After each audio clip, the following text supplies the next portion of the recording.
Now, they come to London in search of a better life, but instead they find themselves the victims of a heartless and costly scam. London Tonight has carried out a special investigation into the racket that preys on migrant workers here in the capital. Desperate to stay, they're turning to immigration advisors to help them with their visa applications. But the advice, while costly, is often worthless. A whistleblower from within the immigration system spoke to our reporter Tom Randall. Why would anyone work full-time or part-time in McDonald's or Tesco and then be an IT consultant earning £40,000 profit in the few months prior to their application? It's just not realistic. We know it's fake. An actor quoting a UK border agency source directly involved in approving and rejecting work visa applications. My source told me he was seeing increasing numbers of unskilled migrants applying for highly skilled worker visas by claiming to be self-employed. So what's the scam? Many of the people applying originally arrived on student visas, sometimes from bogus colleges. While studying, they're allowed to work 20 hours a week. But their qualifications and their income are not enough to get them a Tier 1 general, highly skilled worker visa. So they go to an immigration advisor, who tells them to register as a self-employed IT consultant or management consultant. Then the immigration advisor gives them a template for an invoice and tells them to transfer money between their friends. As the money is transferred backwards and forwards, it appears that the student, whose only real income comes from working part-time in, say, a takeaway, is also a successful self-employed IT consultant. They now have enough points to qualify for a visa for a highly skilled worker, and the immigration advisor has made a hefty fee. At the end of October, Immigration Minister Damien Green released a report to the press saying around 1/3 of the 1,184 people sampled are being employed in lower skilled jobs such as shop assistants. So clearly the government identified there was a problem. They increased the number of points and therefore the level of income required to get a highly skilled worker visa. I would say around half the applications under the Tier 1 General are now self-employed. The reason for this is because the points thresholds have been increased, so applicants have to show a higher level of earnings in order to get points to stay in the country. So the average person who has come here as a student cannot show earnings of £50,000 to £60,000 unless they fabricate earnings. I tried to discover how many applications stated self-employed income, but the UK Border Agency told me the information is not centrally recorded. My source told me it was around half the applications coming across his desk. If that was the case across the board, it could be as many as 6,000 successful applicants in a year.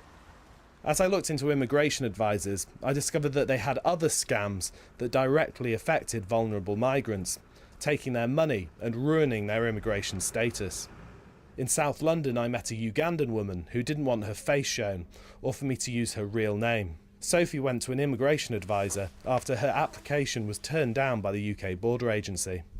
I was guilty, really. I was working 22 hours and I was supposed to be working 20. So he told me I just have to lie that extra 2 hours I was doing training, but actually I wasn't doing training. So the judge wasn't convinced, really. So he declined the case. Sophie was still charged £800. She went to another immigration advisor who took another £800 fee, but this time didn't even submit anything to the border agency. She couldn't pick up phone calls and all that kind of stuff. So when someone advised me to report her to the it's a law society.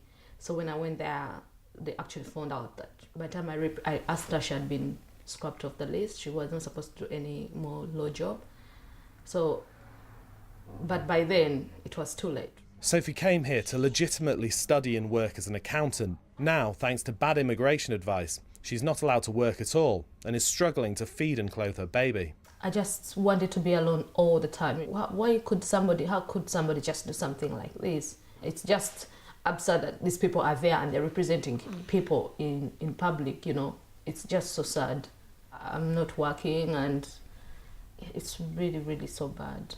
Barbara is a representative for the community organising group London Citizens. She says bad immigration advice is rife in the Ugandan community.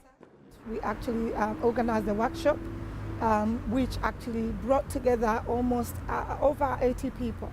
Those people actually had paid money to people that didn't help them. So it's a very big problem and an issue that we need to, work very hard on. Home Secretary Theresa May recently announced sweeping reforms to the immigration system. The Home Office gave us the following statement. There is no requirement for applicants to use immigration advisors. All visa applications are carefully considered, and if an applicant is found to be lying, their application will be refused. But London citizens say it isn't just government policy that immigration advisors should worry about. They plan to help communities to confront the con artists themselves. Tom Randall, London Tonight. Well, as we heard there, Damien Green is the Immigration Minister responsible for all this. Minister, good evening to you. The coalition government has raised the bar on all this, trying to make it more difficult for these immigrants to work in the country, but it seems the system is failing. Well, I don't think the system is failing. It was interesting that one of the cases you brought up, the first advisor gave bad advice, and the lady herself said that she was guilty of a fraudulent application. The judge turned it down. The second advisor she went to, who was clearly a crook, who took the money, didn't even put in an application, had been taken off the list. So in both those cases, it looked like the system was working. But yes, there are con artists out there, and people should be aware of them. And I'm glad that London citizens are going to play a part in trying to drive this out of the system, because we all want to see them out of business.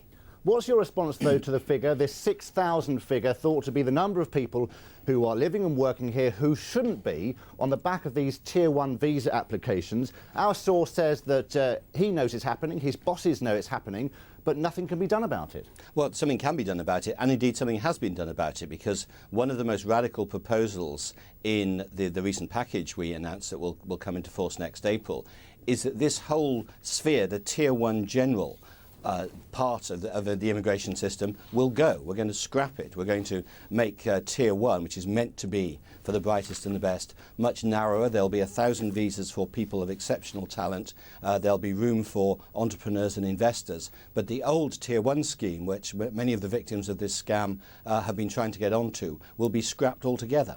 But as you say, that's next April. That's 4 months away.